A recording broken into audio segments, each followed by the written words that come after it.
I'm not hiding. I said I'd cover for Brian if he went and got me a can from the cafe. Oh, yeah, I did see that you'd opened a bottle last night. So things didn't go to plan with Daniel? Unless the plan was extreme humiliation whilst dressed as a disco pink cheesy dream. Right. I went round, like you said.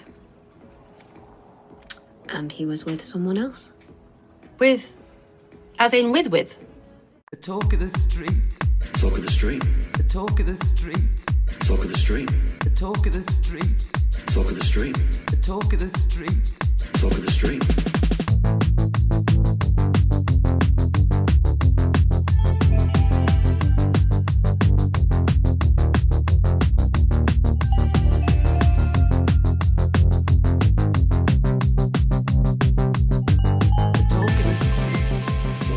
To episode 287 of The Talk of the Street, an unofficial Coronation Street culture podcast that demands that a new ordinance be introduced to the production of Coronation Street that insists that dressing gowns, house coats, robes or any other bedroom attire be firmly fastened up at all times. I'm Gavin. And I'm glad you said it and not me. I'm sure you'll say it later. But also, I can't decide. And I can't decide this week who's the bigger asshole, Daniel or Billy. Well, there is a question. There is a question. And we will get to it. We will. Whether we come up with any answers or not is probably... It's probably an even split. Unlikely. I'm having the hardest time this week deciding anything. There are 15 movies on my top 10 list for the year. So that's just how this week is going. I've got my 10 and I think I've got 3 honourable mentions.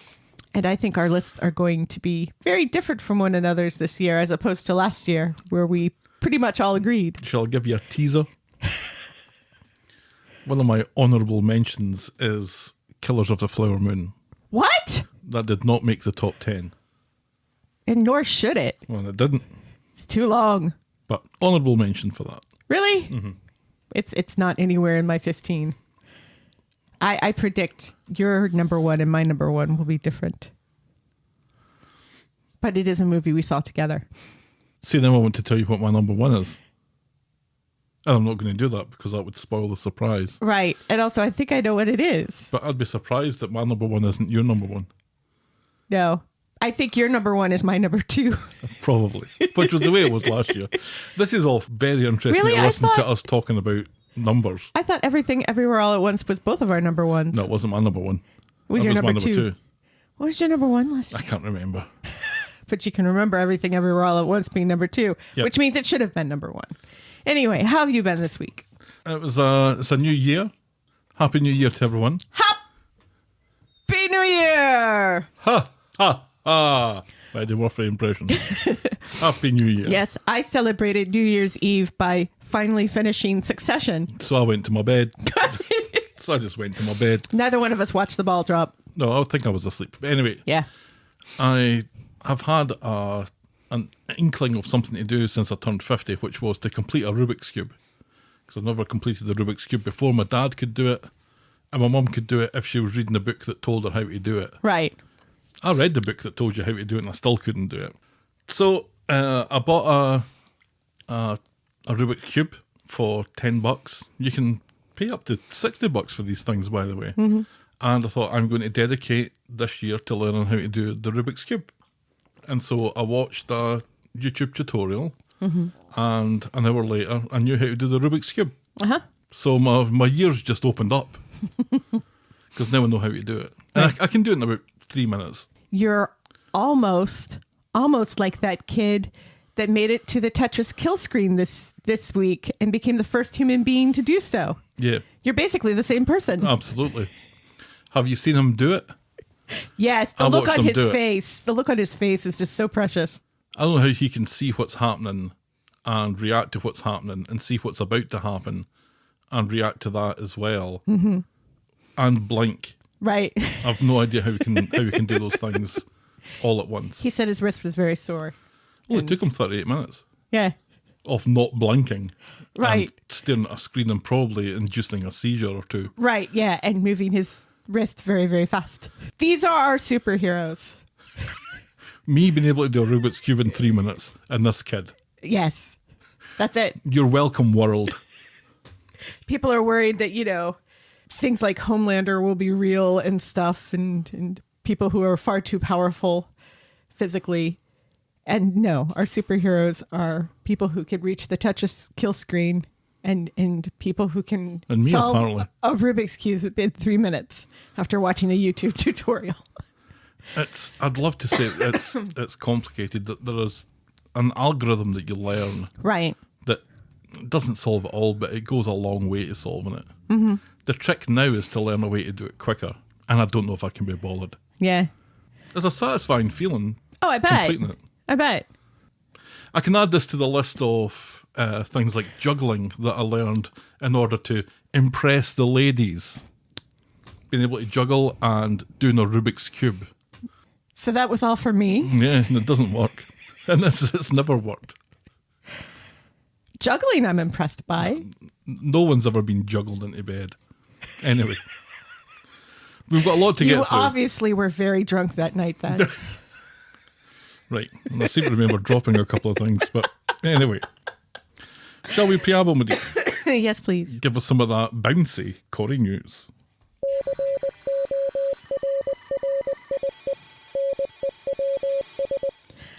Another week, another member of the cast leaving the show. The factory will certainly be a little less colorful without Beth, as it's been announced that Lisa George is leaving the show.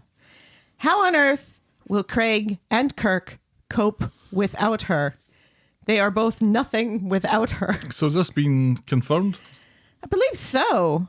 I don't know. They're all being very coy about it, but nobody has denied it. The ramifications of this are huge. One, what's Kirk going to do? Right. And two, who's Daniel going to get to look after Bertie if Ken's not about? Right, yeah. And third, who will be the only person to believe in Craig? I mean, could she possibly take people with her? Could she take Craig and Kirk with her, do you think? Maybe Daniel.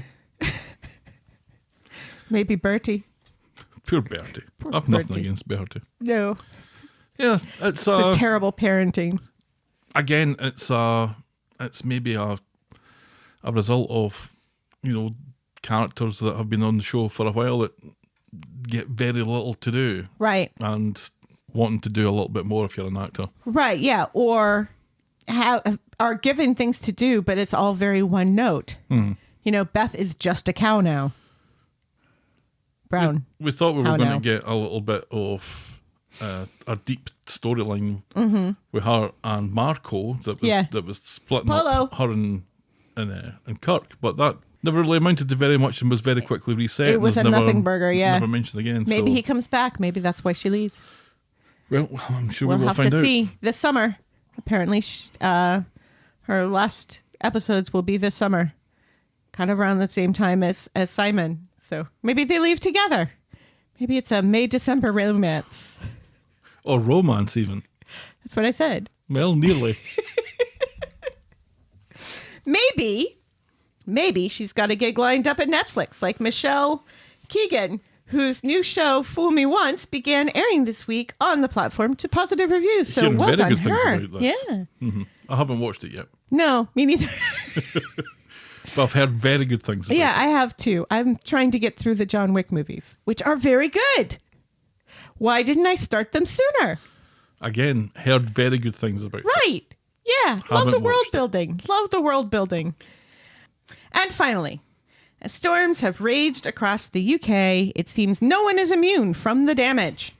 As a tree was ripped from the ground and hit Will Mellor's house, and he caught it all on tape and posted it to Instagram. Rumor is Harvey has placed a hit on that tree's family, and they've gone into hiding. That's great news.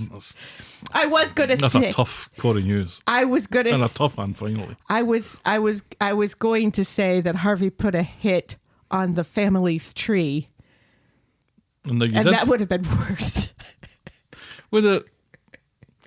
Which would have been worse, listeners? Write in to tell us. The talk of the street at gmail.com. And that's great news. It was a slow week this week. It always is. Which leads us ever so seamlessly into our feedback section, which I like to call Everyone's a Critic.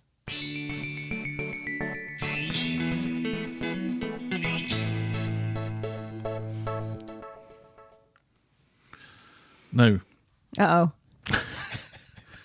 two very polarising opinions of our Bobby came in last week. And, you know, Our Bobby. not my Bobby. At least I hope not. Don't you mean my Bobby? I hope you've not been complaining about things with a pseudonym. Why do I feel like I'm blushing? Yeah, I've been secretly telling... I am nothing if I'm not painfully politically correct. And, Are you? And it feels like I kind of agree with both of these polarising opinions. Okay. But I say every week, write in, and I will probably read it out. Right. So Here we go. I'm sticking true to Here we these go. guns. I'm very interested. One of these kinds of goes along with what I was saying last week, kinda, and one of them goes along with what you were saying last week, kinda. Okay. About Bobby. That's perfect. So first of all, Daisy wrote in to say, "Hi pals, I was cooking with your podcast on and my partner came in and said, this is much better than I thought it would be." Now, were they talking about Daisy's cooking or were they talking about the podcast? I don't know, but it's so nice to hear that somebody else's partner, besides what's his name and his wife, who doesn't like when I swear. You still haven't remembered who that was? I can't remember. It's what's his name who has our cups. Anyway, Daisy wrote in, so let's Okay, give this the attention Daisy. it deserves. Is Daisy the one who? Well, I'm about to. Okay. If you can Right. give me a minute. I bet she aligns with me. Daisy says, "We are now listening together." So it was a podcast that Aw. our partner was talking about. And he has started watching Corrie with me, and he talks back to you a lot. We agree that the show is pants at the moment. One thing I'd say that we disagree with you on is that I love Bobby. I think he's a great addition to the show, although I agree with the constant addition of new characters is too much. And I also love that Bobby is a bit of a dick. It allows people depth, like we don't have to like all disabled people, just like we don't have to like all Canadians. Stephen. I think it normalises disability in the show. It brings a great energy and some warmth. And I also laughed out loud a wee bit too much at what you said. He's cheeky and naughty and taking advantage. I didn't like the moment with Debbie, but then because she liked being called a cougar, I kind of liked it. Love as always, even when there's disagreement, from Daisy and now Rory. Oh, Rory, So like on Doctor Who. Daisy was kind of echoing my thoughts Yes, I'm shocked. last week. Yes. Then Cheeky wrote in, "I realise that I'm writing you for me what would be an unbelievable hour of 11:20 at night. I'm writing to you because I'm really upset about how they decided to go about depicting cerebral palsy as a person with that disability. I am uniquely qualified to be absolutely disgusted at the portrayal of that disability by what could have been called a talented comedian. Jack's portrayal of Bobby boils down to nothing more than a petty stereotype idea of what a person with a disability can achieve. Not only is that deeply disgusting for those of us who work very hard to achieve in life, but it's also very senseless on the part of the writers to go, yes, because he's a comedian, every joke should be about how his disability comes into play. For a lot of people like myself, we work very hard to make sure that our disability is not the first thing people think of. In fact, at my job, I spent so much time on my co-workers that they often forget that I'm physically challenged until somebody else pointed out to them. And I love that about my life. That's how they should be treating Bobby. Instead, they have him making jokes about sleeping on the sofa, and instead of going and getting dinner like his aunt asked him to, he's drinking and flirting with Debbie in the hotel, bringing all of his stuff from home, but never really saying thank you at any given point. I think it's official, and I've tried to be nice about it, but the current showrunner of Coronation Street needs to leave his post." Oh, And I can kind of agree with that as well. I do think that when you don't see yourself on screen, when you then see yourself on screen and it's in Coronation Street and this is the only character that's like that, right. you know, it's a far more important correlation than every Gavin is a prick. Like, I don't see very many Gavins, but when there's a Gavin, it's usually a prick. Yeah. And that does annoy me a little bit. So when it's something that's important, Yeah. like ability, then I can see why that would be even more Yes. upsetting. And if you have someone that's like Bobby, if there was lots of characters that had cerebral palsy on the show and one of them was a dick, then that would be fair enough. But to have one on the show that's an asshole, Right. I can understand why that would be irksome. Yeah, and, thinking about it, honestly, where do we see representations of cerebral palsy on television? We had the son in Breaking Bad and Bobby, Right. and that's it. And that's, first of all, not enough. And I think for a lot of other disabilities, we have come a long, long way. You're seeing so many more deaf characters in movies and television. You're seeing so many more blind characters on television. And you're seeing so many more people in wheelchairs, etc. But you don't really see an awful lot of people with cerebral palsy. I really think Breaking Bad did a really good job Yeah. of that, kind of better than Bobby. I will have to say, and I really should wait and say this later, but I didn't mind Bobby as much this week. So it does feel like maybe the introduction is just piling it on, and now Yeah. they're going to start pulling back and make him And more three-dimensional. And I think that that's the point I got to last week, where it feels like it's okay for him to be a kind of cheeky chappy. It's a little bit more difficult when he's an asshole. All the time. But the most difficult bit of it, I imagine, is that he's an asshole who blames it on his disability. Right. And Yeah. if he can cut that out, Right. then I think we've got a decent character there. Yeah. Yeah. So we'll see how it goes. But anyway, thank you both, to Absolutely. Cheeky and to Daisy for writing in on this subject. It was great to get two sides of it. absolutely. And then friend of the podcast, Noel, wrote in to say, the story so far, Daniel's a D and Bethany's a B, and moving forward shall be known as Bethany. I like what he's doing there. Me too. Adam is getting over being bagged up and tossed in a van, but his hair is still traumatised. The whole street almost drops the Paul. I know it's not funny, but neither am I. Evelyn and Bernie will soon be cellmates, and they'll be smuggling in cardigans and magic rocks, which they'll be trading for ramen or a nice cup of tea. Damon's still sporting the jacket he's had since the 80s, and it's the only thing he won't give up for Sarah. Lastly, what about Bob? From an undisclosed location, Noel, known to my fellow hikers as Slippery Bog Bridge. Thank you very much, as ever, Noel. Feedback is always welcome. Send us your thoughts and I will probably read them out. Yes. Get us at the talk of the street gmail.com, or our DMs are open at Corrie Podcast. And now we'll podcast for coffee.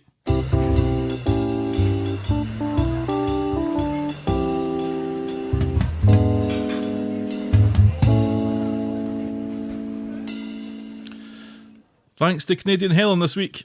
Thank you. Thank you, Canadian Helen, for your very, very generous donation to our coffee fund. Dear Helen and Gavin, she writes, wishing you both a happy Hogmanay. Yay. Hope you enjoy a couple of drinks on me to ring in the new year. Thank you so very much, Canadian Helen. Well, fortunately, our local grocery store now stocks quite a few non-alcoholic beers for us Yes. to try. So we sampled a non-alcoholic Stella Artois for the first time. Yeah, that was nice. It was very nice.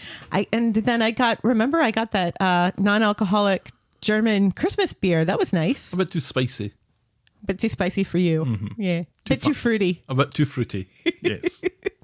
The Talk of the Street is and will always be free on your podcast provider and on the YouTubes, but if you think a show is worth anything more than the time it takes to listen to it, and if you want to show your appreciation, you can buy us next week's coffee by going to ko-fi.com, that's ko-fi.com/the Talk of the Street. And you can also sign up to be a friend of the podcast through the same link, where for as little as $2 a month, you can get a mention in the closing credits of each and every episode. But remember, you can always support the podcast for free and get us in front of new listeners by liking, subscribing, rating and reviewing wherever you get your podcasts. We'll take a quick break and we'll be right back with this week's recap. And we're back. Woo! Oh, what did you do during the break? I can't think of anything clever at the moment. I'm sorry. Well, I thought of something clever to say. Well, what did you think of? Oh, I'm not going to share it. I just thought of something to say. Now, did I put any jokes in this week? Let's find out together. Shall we dive in, my dear? Yes, please. Our first story this week is Bethany's back. Guess who's back? Bitches. Back again. Bethany's back. Tell a friend. Bethany's back, bitches. Yeah. On Bethany, Hogmanay, Brittany, same thing. Work is underway at the Rovers to remove the boarding and get the place loaded with booze for the grand reopening tonight. Jenny is thrilled to get back in, and Daisy reckons that they can get the place spick and span in no time. Glenda calls for some manly backup. But instead, it's Brian and David and Sean and Gary and Steve and Abby and Kev and some assorted others who are in to clean up and get the old picture of Betty back up. Right, yes. They say, Gary, you've had a hand at being a builder. Why don't you do the honors of hanging this picture back on a hook? Abby, you've hung a picture before. That's already there. To be fair to him, he did a grand job. He did. But he didn't need to use his drill like he did to hang the dartboard back up. That's the dartboard back up. That's the pool table out of the picture. All of this is done to a backdrop of Happy New Year by ABBA, which will always remind me of Dim Sum now. Gemma and Glenda have the brilliant idea to make the reopening a bad taste / dress up party. And their idea of bad taste is just clothes from the 80s? Yes. Daniel goes over to speak to Daisy and is instantly an asshole to her. He congratulates her on opening the pub. It could have been them if she hadn't slept with Ryan. Daisy, though, refuses to take all the blame, which he finds unbelievable, and so he storms out. Meanwhile, the party theme changes from bad taste to funky and groovy when it turns out that all the horrid clothes that they picked up from the charity shop were donated by Mary. Except for Daisy's. Daniel, well, yes, I think that's safe to say. Yes. Daniel is walking home when a cab stops in front of him and he's shocked to see who gets out. Daisy finally gets dressed up for the night, not in something from Mary's old wardrobe, and tells Jenny about the run-in that she had with Daniel. The passing Glenda explains that he's obviously still smitten with her, so Jenny suggests that she goes round to his flat to surprise him. It could be a New Year love story for the grandchildren. So Daisy goes to Daniel's flat, but it's not Daniel who answers the door. It's fucking Bethany. In a towel. Wrapped in a towel, expecting the pizza delivery guy. Who the fuck are you? Says Daisy. Who the fuck are you? Says Bethany. Meanwhile, Daniel Hefner slinks into view with his necklace that's down to his nips and bare-chested with an open dressing gown. Daisy throws her key at him in disgust and leaves. And as in the street, as 2024 arrives, a solitary tear rolls down Daisy's cheek. Bethany's back. Comma, bitches. Yes. Well, I guess the thing that I found most believable about this was that Bethany didn't know who Daisy was. Right. That was believable. And it's believable that Daisy didn't know who Bethany was. Also believable. Yes. Yes. Everything else, not believable. Especially since we do see Daniel kind of staring at Daisy longingly in the pub before he goes up and to speak to her and be a dick. Mm-hmm. So, I don't know. I think the reason why we don't see the conversation between Daniel and Bethany is because they couldn't think of dialogue that would believably lead to them immediately getting into bed with one another. There are no plausible words There are none. that No. are going to make this situation happen within an hour. Yeah. Yeah. It happens very quickly, which, you know, is a ding on Daniel, obviously. Nice. Yeah. Hi. What are you doing here? Oh, I just got back from London because I had problems with my roommates. Oh, that's very interesting. Want a shag? Sure. Yay. Bethany, hi, what have you been doing for the last year? I've been watching porn. Why don't we go up to your place and you can, wink, make me a cup of coffee and fix your plumbing or something. Or deliver And your pizza. Something to do with a photocopier. Reach into this box. Aye. But it's also the fact that she goes to get pizza with a towel wrapped round her. Right. Yeah. Who does that? People in that London. That's who. I don't know. Okay, I've done it once. I just don't. I just immediately just don't buy it. Right. And especially, who opens the door to someone else's house wrapped in a towel? Yes, exactly. This is not your house, Bethany. Why are you opening the door to someone else's house? You don't know who that is. It could be Ken. Don't worry, Ken. You're going to find out all about this later. Right? whether you want to or not. Oh, I don't know. They made this fairly large deal about her coming back. Right. And I was honestly kind of nonplussed about it. I Right. didn't really like Bethany's character beforehand. Right. I was kind of glad when she left. Uh-huh. The good thing that happened when she left was she kind of made a fool of Daniel a little bit. And Right. then off she went. But he's used her. Right. One, when he was getting into practice for being bereaved. Right. So yeah. while his wife's dying over the road, he's kissing her. So that's not a great position for her to be in, No. being kind of used like that. Right. Then he proposes to her, but calls her Sinead. Right.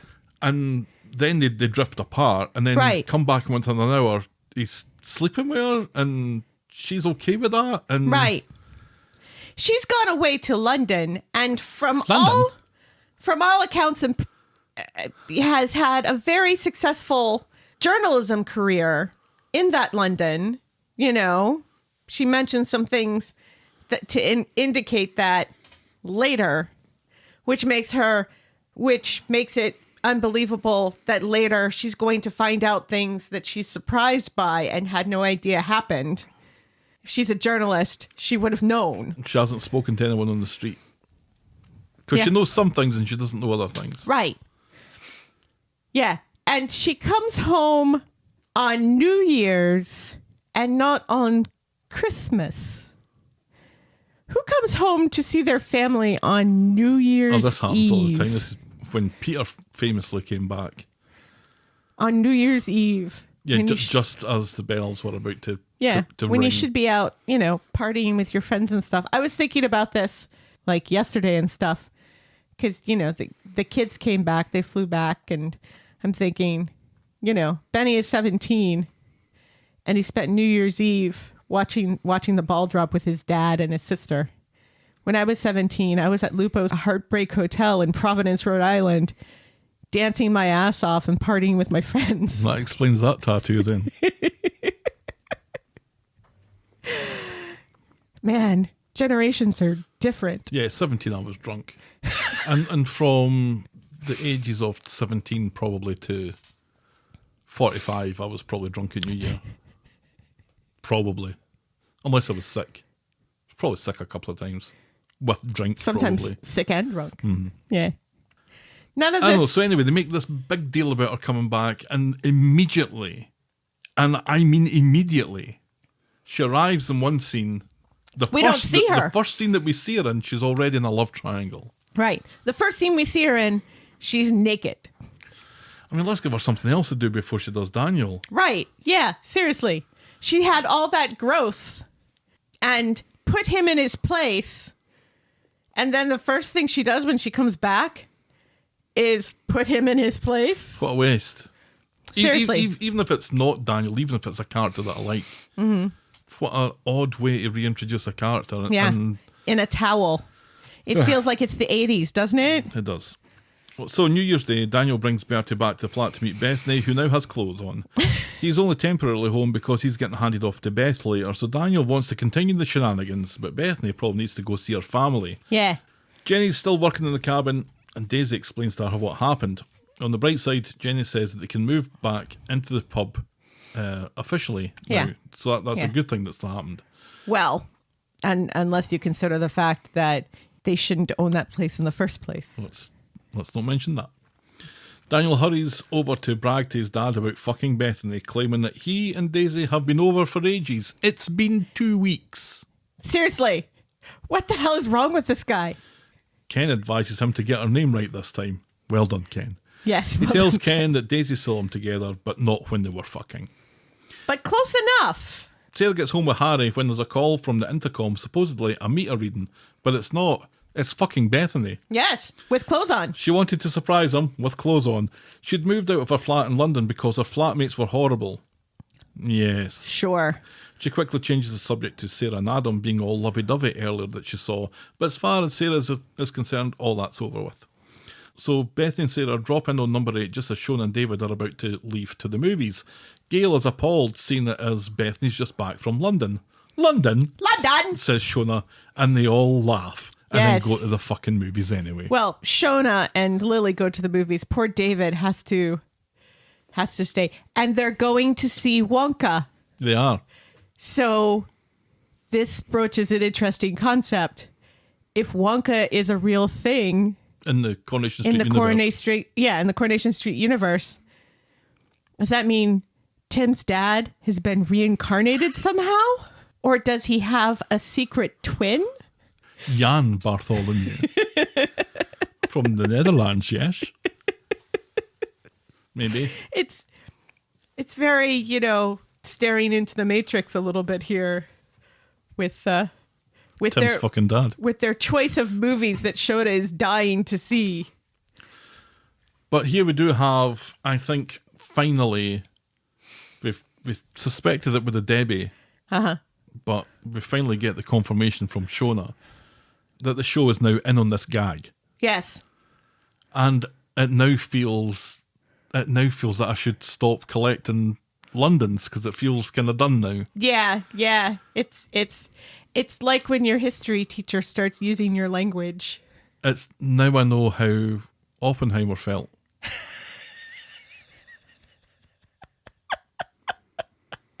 It's the creation has become bigger than the creator.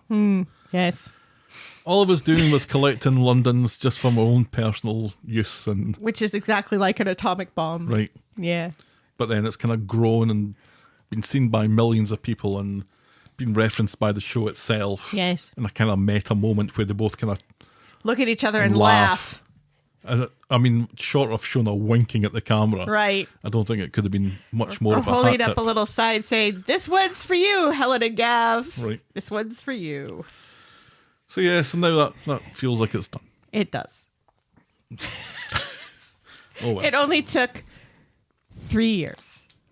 So as the Platts are, I don't know, walking to the movies, they walk by Daisy and Jenny moving back into the Rovers. Daisy sees the girl and Jenny is able to confirm that that's Bethany, and then shouts, "Bethany slept with Daniel last night." And Really loud. Daniel appears because there's a chance for some more bragging here, while Daisy and Bethany have a bit of a slagging match, so called because Daisy calls Bethany a slag.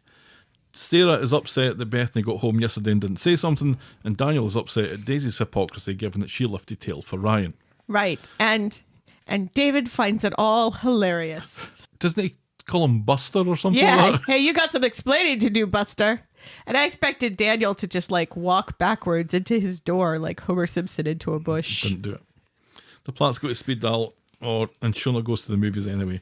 Gail tries to skim over it. Brian comes over to congratulate Bethany on the quality of her articles, and Bethany is rude as fuck and does an impression of one of those Chinese eye clocks, and then turns on Sarah for getting her hole off of Damon. Sarah's heard enough and leaves. Back in the Rovers, Daisy regrets shaming Bethany. Jenny tells her to go see Daniel and tell him the truth over what she feels, be the bigger person, or at least help her clean the crockery. Whatever that means. Daniel goes back to brag to his dad about the two women fighting over him in the street. Seriously, what's this guy doing? Why are you telling Ken that he's an old man? Leave him alone. Well, it's not like Ken hasn't been in this situation himself before, so maybe it's Daniel trying to get some advice or bond with his father It's over finding being a connection. That's a it. horrible person to be in a relationship in. And plus it's his birthday, so he gets to Right, do this, yeah. I guess, on his birthday. And then he gets a text from Bethany asking to hook up again. And number 8, Sarah returns with the discussion being where Bethany can stay. Sarah says that she can stay with her and Harry, and they make their peace with each other. Sarah talks about a pamper night, but Bethany plans to go off to get her hole later, so gives her mum a rain check on that. Daniel goes home to see Daisy waiting for him outside. She wants to apologise for earlier, but then Bethany comes round the corner, and Daniel quickly ushers her up to make herself at home and naked. "Remember the sex cardigan," says Daisy, and she leaves them to it. In the flat, Daniel and Bethany agree that they've had enough of complicated situations and they drink to it. Daniel nips off for a shite, which allows Bethany to make a mysterious call to someone, begging for a second chance and to be listened to. Whoever it is, wisely, I think, hangs up. Yeah. So there's a there we go. mystery with There's Bethany. the mystery, right? So on Tuesday, Daisy is disappointed that the Rovers is already running as it once did, which wasn't successfully. Jenny thinks this is about Daniel and Bethany, but she insists that she wants to make the place a success.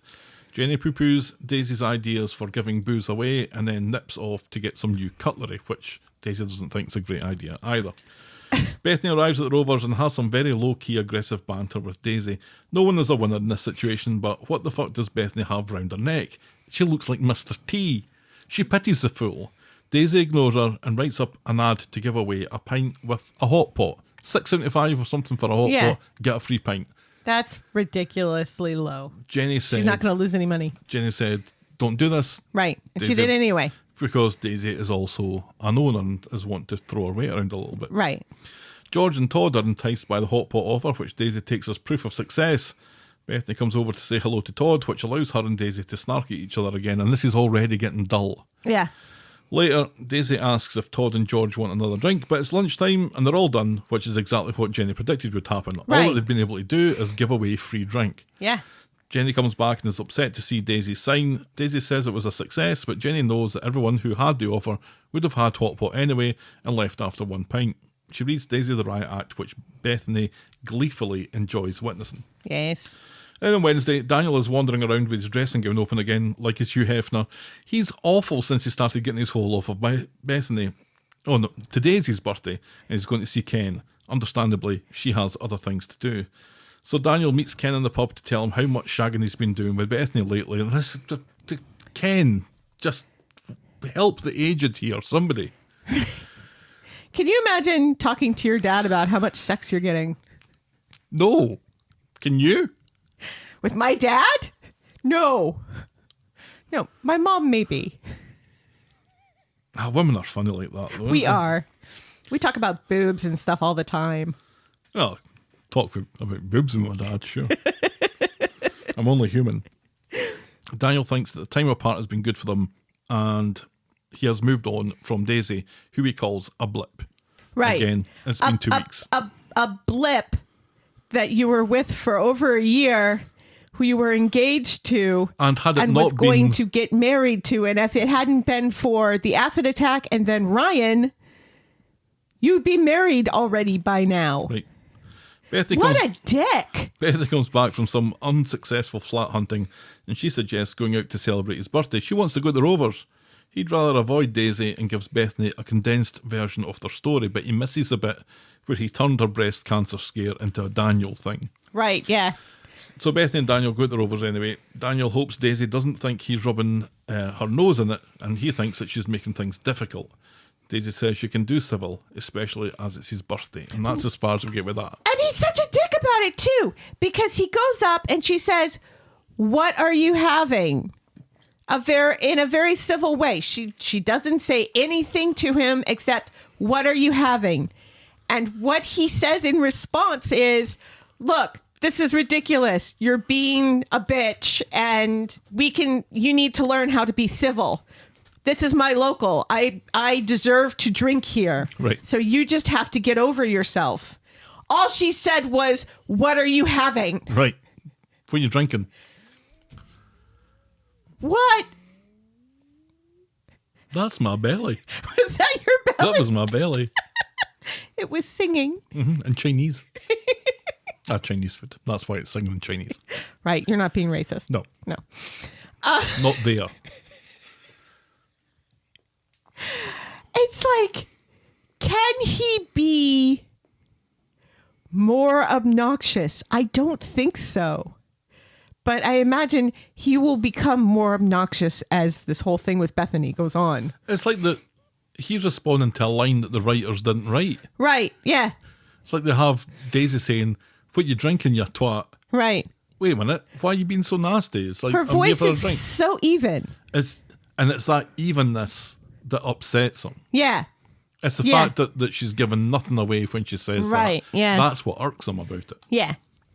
Yeah, because he's had this whole speech planned in his head, and he was going to say it, even if it's not appropriate. Even if it's apropos of nothing, Right. he's going to say yeah. it. Yeah. And then she turns around and says, "No, he's right. We can be civil." You are already civil. God, I hate him. She's given him that just because it's his birthday. Right. And that's it. Sure. I don't know how much energy I feel I can muster for this triangle. I don't know. There are people who think that Daniel's a catch, and that's fair enough. I'm not talking about the attractiveness of him from a aesthetic point of view. Right, yeah. But his attractiveness as a human being is pretty low. Yeah, because he's pretty to look at, but then he opens his mouth. And they've deliberately done it that way. Yeah. That he is this obnoxiously superior and condescending sort of character. Especially to women. So to have two beautiful women after him. Who are both fairly strong characters. You know? Bethany's stronger now that she's come back, I think. Right, yeah. But when she left, she was pretty strong because she put him in his place and everything. And she's like, I'm going off to see the world and become a journalist and leave all you people behind. And Daisy does not need Daniel, which she's proven throughout her relationship with Daniel, where she has been in distress and he has made it all about him. Mm-hmm. It happened with the breast cancer. It happened with the acid attack.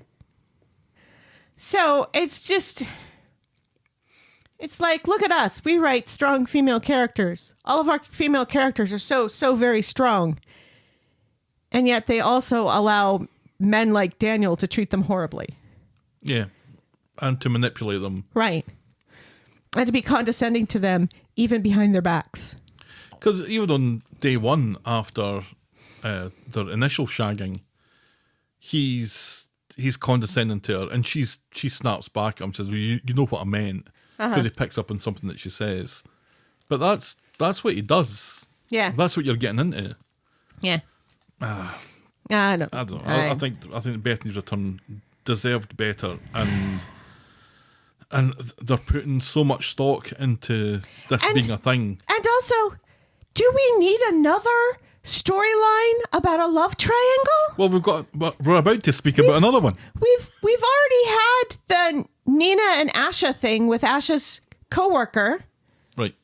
We had oh God, what was the other love triangle that we had where it's like it's not really a love triangle because only two people.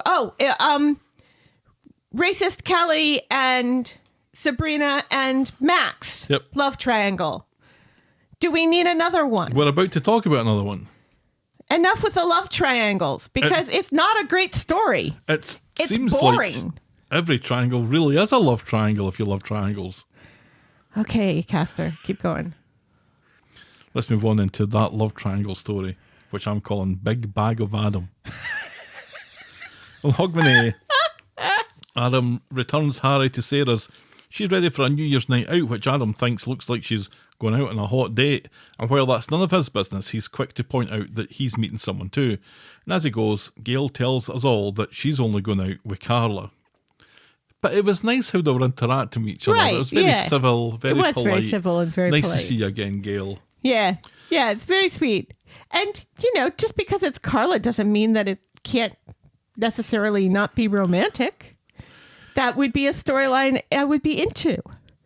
Do you know, there was a thing posted on Twitter, and I wish I could remember who posted it, but they posted it from somewhere else. But it was basically an interview with Sam Robertson, who said that initially they were going to make Adam's character bisexual, and he was totally up for doing that. Right.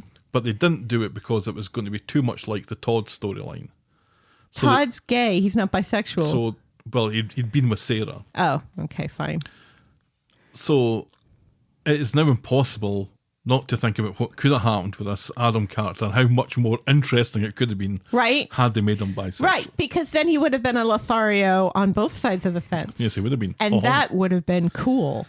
In the bistro, it turns out Daniel is Adam's date, but he pulls out because he has to go and see Daisy. But not like that. Sarah's there and is gleeful that Adam's date was with a member of his family, but then Carla appears and she pulls out of their date because Bobby is an asshole.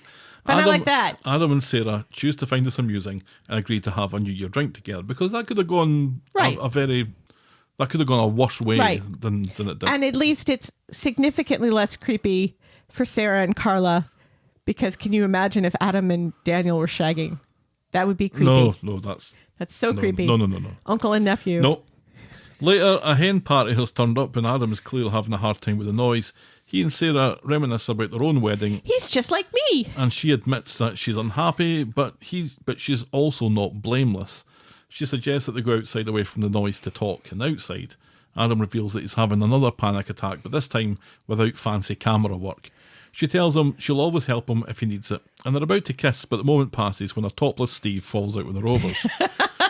And then she goes home to relieve Gail from Harry and his festive soft play. What was with all of the chests nobody asked for this week? I can handle Steve's.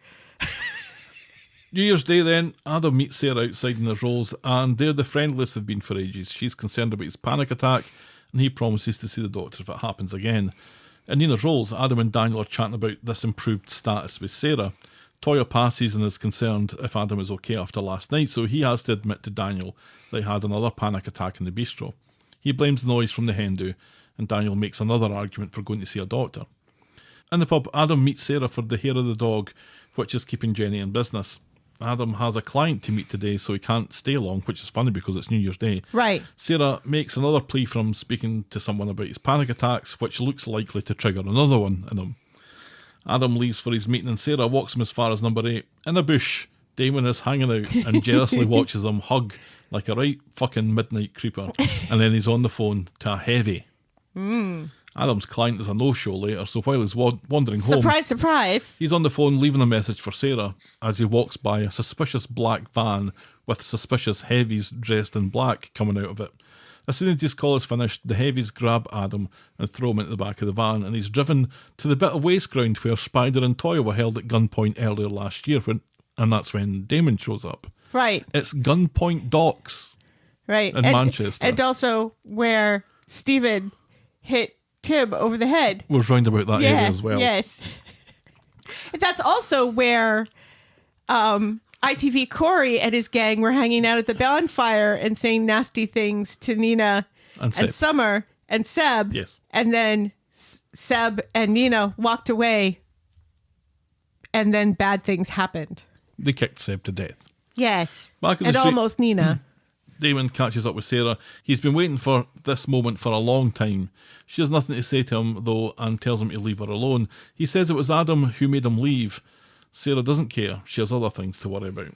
In the flat, Sarah can't get a minute without Damon hitting the intercom. He asks to come up to speak with her. He reminds her of him opening his heart to her in a voicemail, but she says that she didn't get a voicemail, and they both come to the conclusion, the correct conclusion, that Adam deleted it, so she buzzes him up. Once up, he asks what happened to split her and Adam up, and without missing a beat, she tells him that she miscarried Damon's baby. Damon's mouth drops open for a very, very long time. And his eyes kind of bug out a little bit, too. It's like... He looks like a cartoon character. What noise did he make, though? I can't do that again. No. She explains that she let Adam think it was his because that's what she wanted it to be, not that any of this matters anymore. Damon thinks Adam is the reason why Sarah lost the baby, and he wants to try again, and she knocks that idea away immediately. He tells her that he loves her. She says, and he leaves in a bit of a quiet rage, phoning his heavies to let them know that he's on his way to kill Adam Barlow. Yes. So Damon arrives at Gunpoint Docks to find Adam with a bag over his head in full panic mode. He begs that whoever is holding him tells Harry that he loves him and apologises to Sarah for the baby and everything. And this gets Damon in feels, and he quietly orders that Adam is instead let go. Now, it was hilarious, too, because as Damon's walking up, the heavies say, he's having a panic attack or something. Right. Like they would care. Right. Or like they would know necessarily. And it doesn't really seem like he's having a panic attack. There's no heavy breathing. There's no freaking out. It's just... Well, it's hard to tell because he's got a bag over his Tell head. Sarah I love her! And also... But in a Scottish accent. Yes. And also Harry. My boy Harry, he says. So anyway, he's let go. And luckily for Adam, Gunpoint Docks is just round the corner from the police station. So he goes round on foot to report his kidnapping and says that he knows who was behind it. Right. And you know he's telling the truth because his hair is atrocious. Later, the cops drop Adam back on the street just as Damon heads for a kebab. Adam accuses him of kidnap and attempted murder. Good luck proving it, says Damon, and he goes for his kebab. Adam tells Daniel that he got rid of Damon once. He can do it again. Sure. Well, this is New Year's Day this is happening. Right. Yeah. So he was kidnapped for what, 5 hours? Maybe an hour and a half. On Tuesday, Adam is trying to get in touch with Sarah to explain about his run-in with Damon. Steve knows about his abduction via Amy, Tracy, Ken, and then Daniel. They see Damon coming and quickly hide round the corner as Adam calls the cops to warn them of Damon's whereabouts. He's in the bistro. At the bistro, Nick and Leanne are full of the joys until they see Damon. He wants his investment back and needs to get it back to get on his feet, which would mean that they are done with him forever. Before this goes anywhere though, PC Tinker arrives looking for a word with Damon.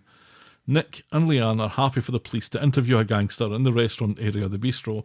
Tinker takes Damon's phone from him and says he'll be in touch. I don't know how because he's got his phone. Right. Adam, who doesn't work at the factory, meanwhile is at the factory looking for Sarah, who's in a meeting with another important client. She leaves the meeting and Adam is frantic as he explains what happened yesterday. Sarah seems oddly nonplussed that Adam was kidnapped and held at gunpoint down on Right. She Gunpoint doubts his Docks. story. It's Adam, like, check your voicemail, girl. Adam practically shits his New Year breeks as Tinker comes in looking for a word with Sarah, who presumably is Damon's alibi. Interview over, Tinker fobs off Adam and promises to be in touch. Adam still wants to know what this has to do with Sarah, so she explains that she's Damon's alibi. She confirms that it's true, and Adam does not look like he's about to take this well. Right. And the way she confirms it, it's like she's wording it exactly so that it will hurt Adam the most. Because she's like, yes, it's true. I was with him during this time. She doesn't say he kept dinging the bell, so I had to let him up eventually, and I kicked him back out almost immediately. She doesn't tell him what actually happened. No. She just says, yes, it's true. I was with him during this time. And that's it. Yeah. What? He thinks she's been used. She doesn't know what Adam expects her to do. She told Tinker the truth. Adam tells her that he can live with them being over. He's the one filing for divorce, remember. But he can't deal with her being with Damon. He's dangerous, and people hide round the corner when they see him coming. They sometimes even drop a knee as they go round the corner. Right. Just to make it look that they're slinking round the corner even more. Right? Damon drops into the Rovers and asks Ed if he wants to do a pub refurb for his... Damon drops into the Rovers and asks Ed if he wants to do a pub refurbishment for him. Ed agrees but won't do it on tick, so Damon promises to be in touch once he gets the bistro money. Adam runs into Bethany in the Rovers and tries to enlist her into the anti-Damon camp. Bethany understandably wants fuck all to do with this. Meanwhile, Damon has gone to see Harvey in the Nick. Harvey recounts the time he got beaten up on Damon's word, and he's already caught wind of Damon bottling out of executing Adam Barlow down on Gunpoint Docks. Damon plays dumb. Meanwhile, Harvey has a business opportunity. He's robbing a security van. He's got an old mate of Damon's involved, a guy who apparently threw Damon out of a window once. I thought that was their dad. Was it? That's what I'm assuming. Oh, fair enough. Do the job and we're quits for the beating. Otherwise, sleep with one eye open, sucker. Which he probably was already doing. Damon refuses and leaves. In the office, Nick is in tears as he suggests handing the money back to Damon. Leanne isn't sure, and Nick is desperate to cut all ties, especially if he really did threaten Adam. And Leanne now agrees, just to stop Nick's waterworks. So Adam goes to the cop shop to speak with Tinker, who says that Damon's alibi is rock solid and his phone records are clear. Adam reckons that he should swap uniforms with Tinker, which probably would have some merit, as at least Adam knows what a burner phone is. Tinker seems confused by the concept. Right, yes. Although I'm trying really hard to imagine Craig in a wig and a black robe in front of a judge. I can't picture it. No. It's impossible. In the pub later, no one has asked Nick to back Adam, but back Adam he does, as he quite believes that Damon could have had something to do with Adam's kidnapping. Although, when you think about it, no one apart from Adam seems to give a fuck that he was kidnapped. No one cares. No, because it only happened for an hour and a half. It's still kidnapping. It was still at gunpoint. He's alive. And Although he didn't see the gun, he just heard the gun. Right. Yeah, which is enough. If you hear, if somebody has put a bag over your head and shoved you in a van, I think hearing a gun is enough to imagine that Sure. you're being held at gunpoint. Nobody cares about this, though, apart No. from Adam. No, and Nick, a little, I guess. Sarah thinks it could have been any one of Adam's disgruntled clients. Bethany, big brain, realises that Sarah still likes Damon, and she admits she'll be sad if Nick pays him off and he leaves. Later in the bistro, Adam is still going on about the kidnapping. Leanne tells him that they're going to pay Damon off to get rid of him. Adam doesn't know what Sarah sees in him, but according to Nick, Sarah's smitten, and Leanne at least looks a little bit concerned. Right, and disgusted. Damon goes to see Sarah and explains about his meeting with Harvey and how he's rejected that life. She wants to know what happened with Adam's kidnapping, and he plays innocent. She doesn't buy it, and so he admits it. But it's not like anyone was really executed gangland style down at Gunpoint Docks. Damon says that she's the reason he changed. She's what's made him turn his life around. Sarah doesn't care and throws him out. Right, she's like, is that supposed to make me feel better? Right. But still, she doesn't really care. Now she has confirmation that Adam Right. was kidnapped. Yeah. Yeah, Well, right. somebody's got to be kidnapped, right? Right. And, she keeps telling people that she's still really into Damon, but every time she's with Damon, it doesn't seem like she's really into him at all. She keeps kicking him out. Well, here's the thing. Sarah, remember, a few years ago, wanted nothing to do with Gary because he was a bit of a supposed gangster and wheeler Right. and dealer and stuff, and the hard man Right. and the big bad. Right. And so she went off with Adam, who was the sensible choice. Right. And now she wants nothing to do with the sensible choice and is flirting with the idea of going out with a guy who's the gangster and the hard Right. man, only this time it's Damon. Right. Now, is it a case of make your mind up, girl? Or is it a case of the writers don't know Sarah's personality? Yeah. Or age, for that matter. Because She's 40 now. she's 40. She's 40. And she's acting like she's 22. With this whole titillation about the bad guy sort of thing. And the being like confused about how she's feeling about a bad guy. Mm-hmm. At 40, you should know better. And she's got a child to think about Right. as well. And Yes. You've got a small wee boy. Look what happened to Jacob, Damon's actual son. Right. Do you want wee soft play to grow up into that? And she said that she doesn't want that. Right. So why Even though would you be attracted to that? even though they could do a lot worse than Jacob. That's true. Jacob is the only member of this family who actually has turned his life around. Bring him back. Right. Yeah, I hope they do. Get him to shag Daniel. Harvey mentions him, so that gives me hope that maybe we're going to get Yeah, him they've not back. forgotten about him. On Wednesday, Damon comes into Nina's Rolls, is ignored by Sarah, and then gets a threatening text from Harvey. Damon finds Ed and the Rovers. He's going all in on that pub thing and wants Ed to get it done for him. Ed agrees in the shake, which Dee Dee sees and is shocked by. She tells Ed what she knows about Damon and what Adam suspects, and asks that he stays away. So later, Damon and Ed meet in Nina's Rolls, and Ed pulls out of the agreement. But I like that. Damon realises that Dee Dee is part of this and understands. It's not just that, but everything Ed does needs to be on the up and up, he says, and he wishes Damon luck. Damon gives him the sob story about turning his life around, and I think more to get him to shut up than anything else. Ed changes his mind again and agrees to help. Right. And also because Ed is in a certain place in his life where he needs to turn his life around and get people back on his side Indeed. so he can relate. And the Rovers later, Sarah overhears Ed and Dee Dee talking about Damon and how Ed has accepted the work after all, and he's gone to look at the pub and talk to Damon's mates, and he believes Damon when he says that he wants to turn his life around. And that's as far as Right, we'll get yeah. with that this week. And it's like, Ed, you know this is not the way to get yourself back in your daughter's good books. Dee Dee, who has actually dated Damon, let's not forget. Oh, very briefly, right? Yeah. Very briefly. Right, yeah, but that gives her an idea of what a slimeball he can be. Why does nobody care about Adam anymore? Well, remember when he was thrown off a balcony? Nobody really cared then either. And he's medically induced coma. Right, yeah, It's got to be a medically induced coma, right? of course. Do you see a future for? I mean, this is this is the third. This is the other love triangle that we've been talking about. Yeah. And again, And again, is this interesting? Do we have a We've triangle already- of love triangles? We already, Is that a pyramid? right, and we've already had this love triangle. This has already happened. Do we need to bring it back?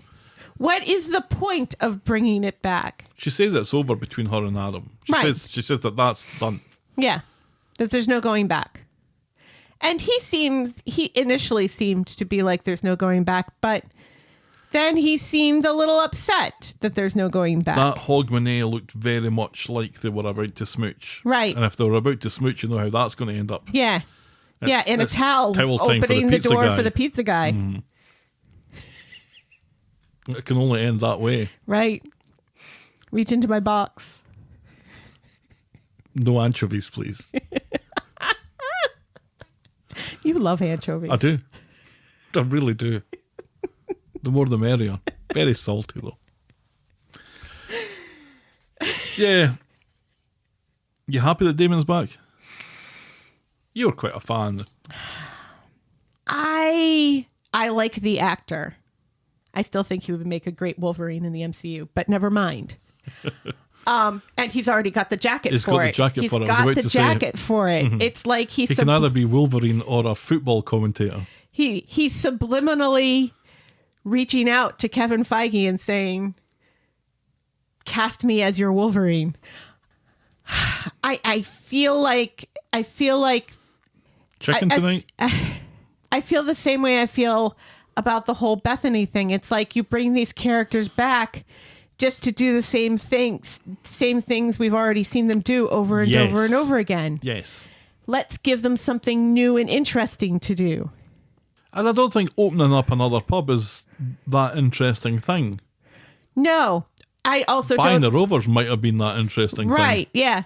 And I also don't think that knocking off a security truck is that interesting thing, because that's like the stupidest thing in the world to do. Oh, for goodness sake. It's like one of the hardest things to rob because it's on wheels and it's locked up tight.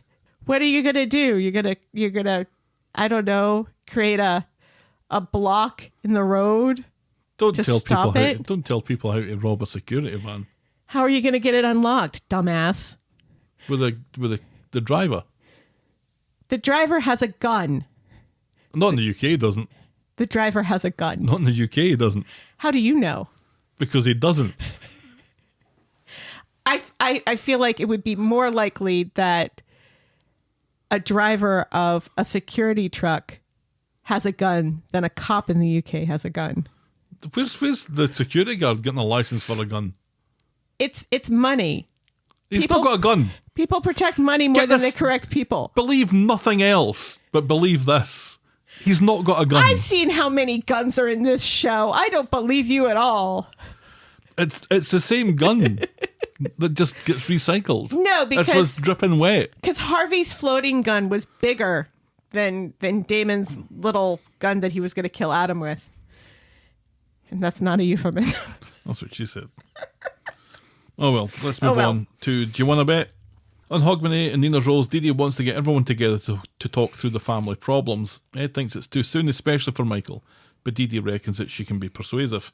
At the builder's yard, Ronnie is still worried that Dee Dee is going to grass him up until Ed explains. Ronnie is still furious. He doesn't want the money back that Ed took, but he won't get a share of the profits from the development, and he declares a partnership over, which kind of seems fair. In the Rovers, Dee Dee has not been able to move Michael, and now even Ronnie has cut him off. Ed, that is. Yes. Dee Dee tells him that one person got him into this mess. That person needs to get him out. So New Year's Day, Gary is in Nina's Rose and sees Ed, and they chat excitedly about power tools as Dee Dee comes in. Ed tells her that he's heading for another meeting, a Gamblers Anonymous meeting. Nice. And she reminds him that she's here for him. He promises to fix everything, which I think is half the problem. Right, yeah. Promises to fix things. Yes. At the Baileys, Dee Dee comes home to find Sarge and Michael finishing Clash of the Titans. Sarge goes In to the get dark. packing while Dee Dee explains how Ed is doing. Michael does not give a solitary fuck and insists that he's not welcome no more in this house. Now, is there anybody who starred in Clash of the Titans who are also on Coronation Street? Before Sarge leaves, he visits Ed in the builder's yard. He thinks it's a shame he's having to sell up, and he apologises for being harsh with him. He says that Ed is a much better father than he ever was, and tells him not to give up on Michael just yet. They hug, and Sarge leaves, telling Ed that he has faith in him. Which is a shame, because Sarge is not a bad character. I wish he would stay. He's been given nothing to do. Except to watch Clash of the Titans. All he's done is kind of narc a little bit at Ed. Right, and flirt with waitresses. And that's it. I don't think we've seen the last of him. No. But this little stint has been a wasted opportunity. Yes. Gary wanders by the builder's yard later to find Ed in a reflective mood. Ed jokingly suggests that Gary buys the yard and he'll work for him. But Gary gives it serious thought. Yes. And asks for a little time to mull it over. He's been looking for something new. Right, yeah. Selling used furniture is no longer enough for him. Yep. Been there, done that. Yeah. And that's as far as we get with that this week. Yeah. I am so into the idea of Gary buying the builder's yard. Yeah. I saw it coming when they were both admiring Ed's tool, Yes. which is not a euphemism. You feeling all right tonight? Yeah. Should I be worried? We'll talk about it later. Yikes. Yeah, so this was just a kind of... Didn't really nudge much forward in this storyline from this point of view. We did get a little bit in the previous story about Damon's work, but again, it really just seemed to be a farewell to Sarge, almost. Yeah. And The idea of Gary and Ed working together is intriguing to me, and I want to see it. they've worked together before. Yes. Yes. But not with Gary as the boss. Right. So I find this very interesting. And I like the idea of Gary getting back into this sort of work. Because we haven't seen his shop for a long time. We assume it still exists, but we haven't seen it. No. He needs something else to do and needs another storyline. So, Yeah. Very much looking forward Besides to this. being, the very supportive husband of Maria and very supportive dad of those two guys, Liam and the other one. Does it begin with a J? Probably. And then thinking that he's doing a great job parenting when he gives a bully a talking to. God, I am so happy they haven't come back to that storyline yet. Oh, you're tempting fate, because the schools are back next week, so I expect to see some more of that. Right. But isn't it unrealistic, the fact that somehow over the holidays, the bully just disappears from the street? Yep. Yeah, Sure. He should be hanging out with Sean even more. With Not Sean? Dylan. Yeah. He should be hanging out with Dylan more. Right. We haven't seen much even of Sean this Christmas. So That's a present to all of us. Moving on, the next storyline is Bobby Dazzler. On Hogmanay, at the flat, it seems that Bobby has spoiled Carla's plans by demanding her help, but it turns out that he just needed help finding the ketchup. He's been raiding Carla's booze too, so she's had enough and decides to get him a fucking job. If he annoys her, she's going to annoy him. So Carla drags Bobby to the factory, where he's impressed by all the knickers that he'd like to see on his bedroom floor. Classic. She wants to give him something to do, and he reckons that with his gift to the gab, he should be on the sales team.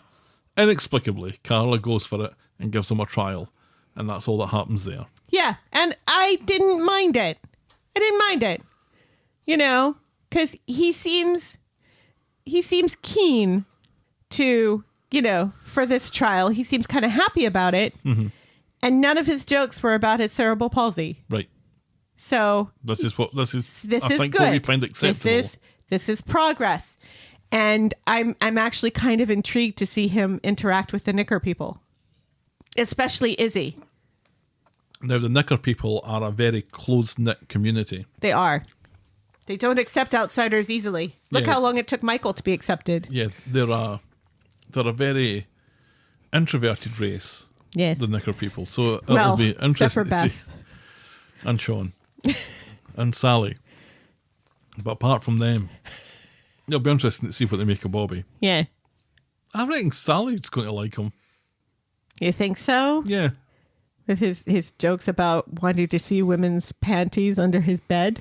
I think he'll temper that in front of Sally. Do you? In front of the older woman. Yep. Because he doesn't temper it in front of his actual aunt. No. His Auntie C. Yeah. Don't like that. You don't like Auntie C? Her name's Carla. Use it. This was like one week where I actually expected Carla to walk into a room with Bobby in it and say, "All right, ball bags. Or eat ball bags. Indeed. All right, ball bags. What's this? What's with this? What's with you drinking half my wine? Ball bags." Sadly, that didn't happen. No. But thank you for reminding me of the all right ball bags thing. That's exactly what I'm needing after I've just lost London. Moving on then, our next storyline is Porsche Scratchings. Oh, I like that. Really? Porsche Scratchings. Really? You gave me such a hard time about the family tree, and you're going with Porsche Scratchings? Because it's not pork scratchings. No, I get it. And the Porsche was scratched. Yeah, no, I get it. It's perfect. It's not. On Tuesday at the garage, as Cassie's laughing at Kev's jokes, Abby wants to chase Too up much. the body shop that'll fix the Porsche. She just wants it fixed as soon as possible. Kev says it's penciled in for next week. Cassie looks suspicious as fuck.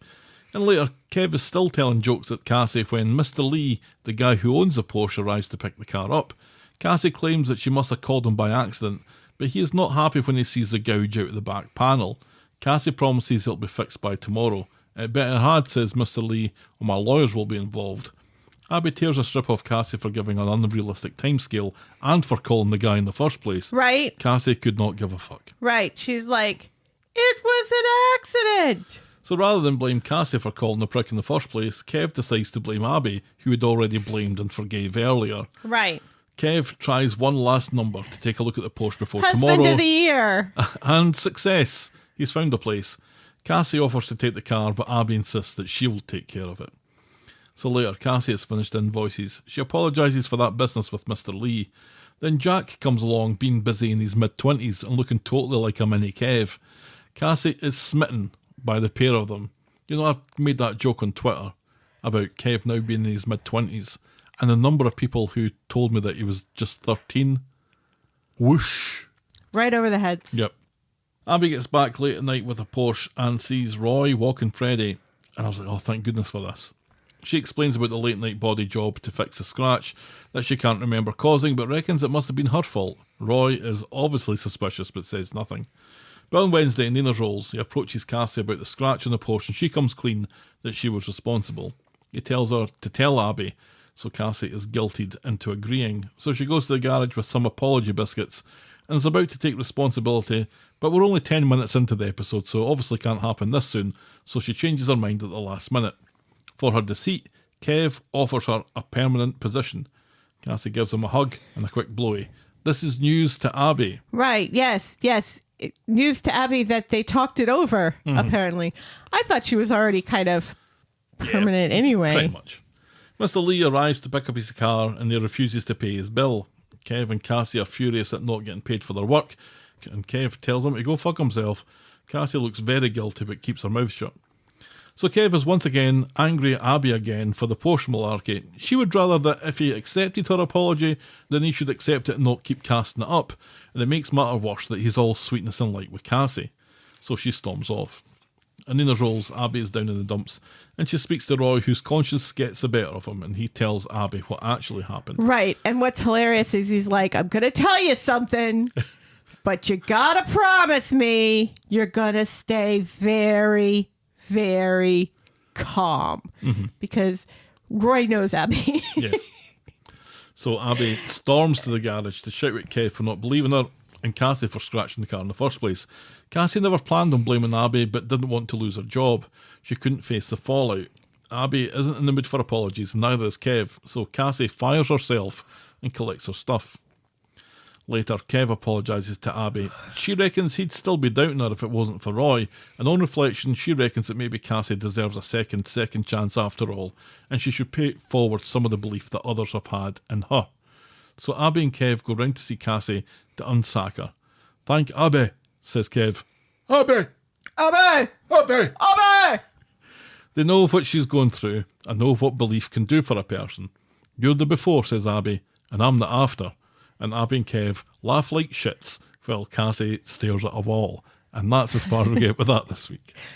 Well, at least they're self-aware enough to recognize the fact that Cassie is basically just Abby. Yes. Well, everyone else knows that. Bravo. Right. Bravo. Thank goodness you've saved us from explaining this to you. Right, yes. So Kev obviously has a type. Yeah, apparently so. And that type has a type, and it's Kev. Right. Blonde junkies. What does Cassie see in Kev? I think it might be the stability thing. He's around. He's a man that she sees on a regular basis. She already knows he likes junkies. And biscuits. Yeah. What does Abby see in Kev? I still don't understand that relationship. Again, is and it just again, the- I think it's stability. It's the stability, yep. Interesting. Yeah. Because, as he said himself, he's getting on. Yeah. Yeah. And he's a dick. And he's a misogynist. Yeah. Just a wee bit. And his jokes are terrible. I didn't understand that joke at all. Well, the license plate in the UK is the registration plate, often shortened to the reg plate. Okay. All right. So this is a British joke. This Yeah, is so why I didn't get Reg, it. as in Reginald. Yeah. And private reg. Well, yeah, I get that. I get that Reg is a name, but I was like, why would somebody named Reg be on a bumper? Yeah, that's why. It's like a friend of mine from New Zealand posted a joke earlier today. One picture, it should have been a picture of Minnesota because it was like big soda, mini soda, but it was actually a picture of Oregon. Oh my, that's a joke. Yeah. And I think essentially the joke is just really meta where your brain thinks Minnesota, but you're looking at it and saying, wait a second, that's Oregon. But then there were people who were genuinely confused because they're not Americans. And they're like, wait a second, I thought Minnesota was in the middle of the country. So you're confusing people who genuinely think, well, maybe that is actually Minnesota. This is why John Oliver hates you, New Zealand. This is why. I love you, New Zealand. And I love my friends. I wonder if Cassie is going to is this going to be an end to her concerted effort on Kev, or is this just ramping that whole thing up? Because surely she should be burned by now. She should know that this isn't a great idea, right? She should know that. I don't know, because the person that believes in her most is Abby. right. And this is doing the dirty on Abby. Right. Or attempted. Yeah. I think there's a part of her that seriously just wants to become Abby. And she can't become Abby unless she gets Abby out of the picture. Sort of thing. I'm sure it's something like Munchausen syndrome, but not. I'm sure there's a syndrome where you want to replace a human being with yourself. No, there's got to be. Yeah. Kev, meanwhile, is just blissfully unaware of it all. Mm-hmm. The first clue should be that she laughs at the jokes. Right. That's the Yeah. clue. Your terrible, terrible, very specific jokes. Told in the correct context. Oh, let's give them that at least. Right. All right, moving on is Ruffian Justice. On Tuesday, Evelyn drops into Nina's rolls looking for yesterday's Weather Gazette. Roy explains that Tyrone was here looking for her, but then left for an emergency about Terry the ruffian with the dogs. He's been charged and there's going to be a plea hearing tomorrow. So that's exciting, isn't it, Helen? Yes. Evelyn, I hope we get to see that.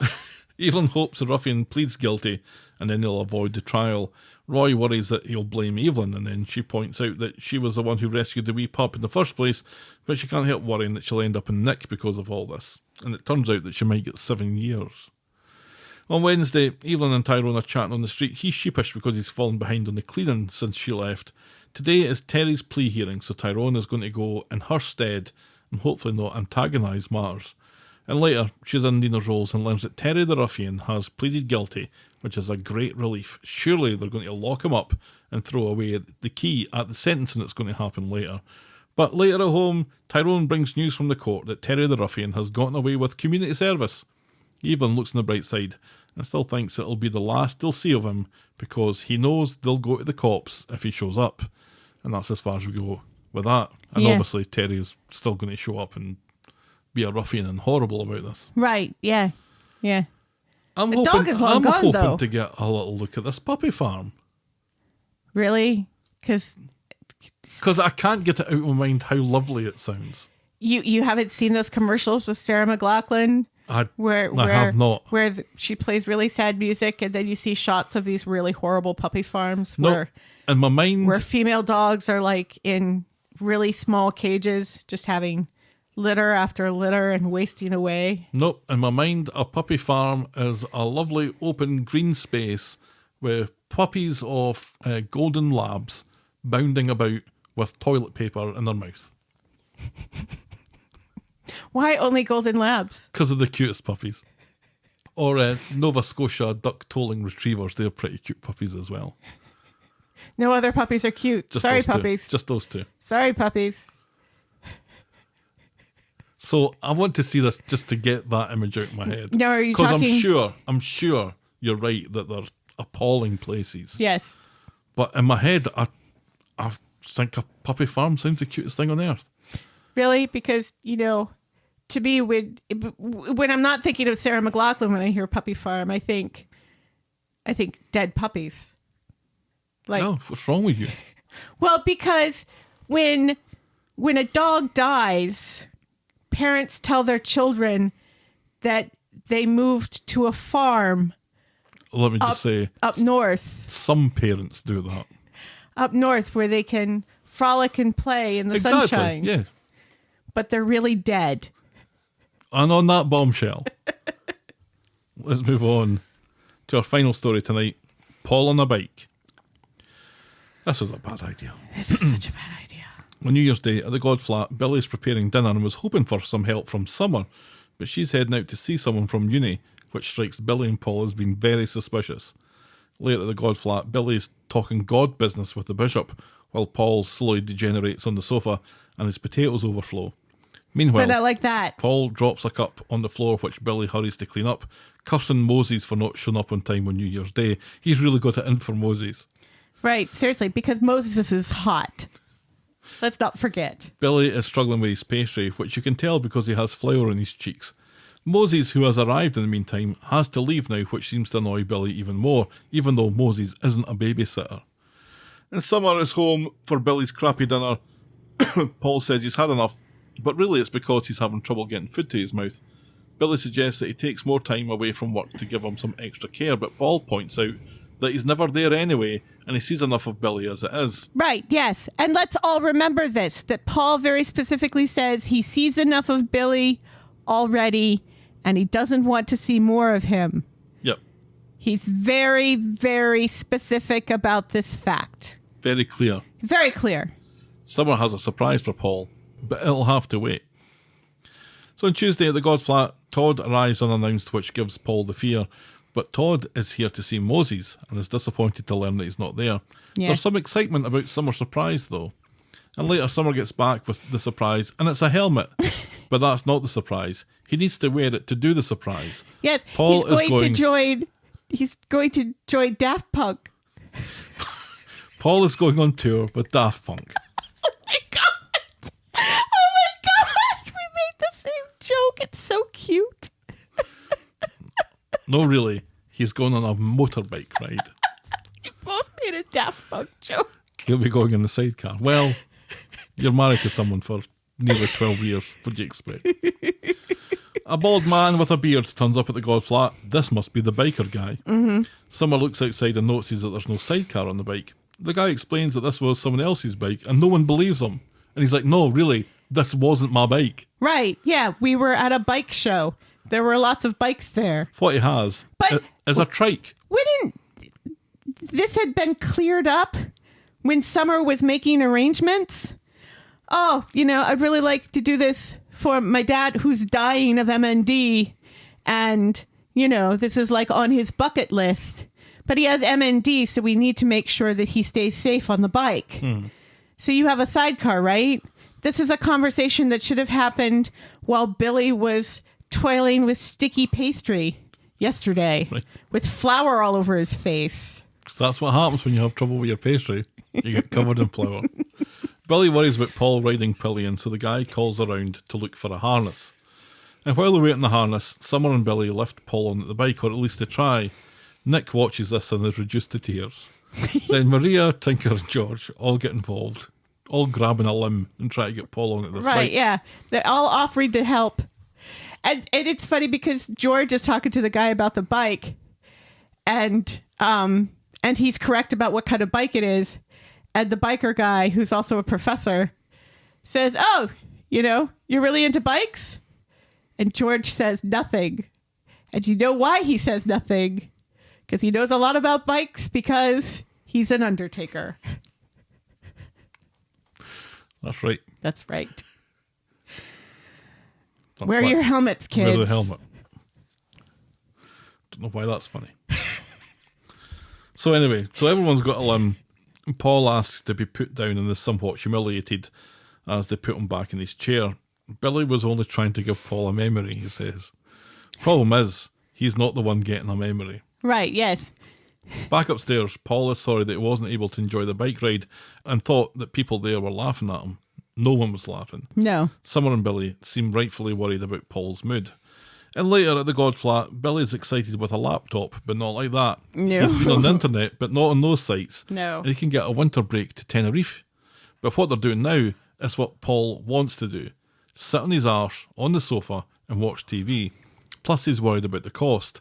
Billy insists it's affordable and he can sit on his arse if he wants in Tenerife. Reluctantly, Paul says he's a maybe. So on Wednesday, Billy is super excited about the holiday.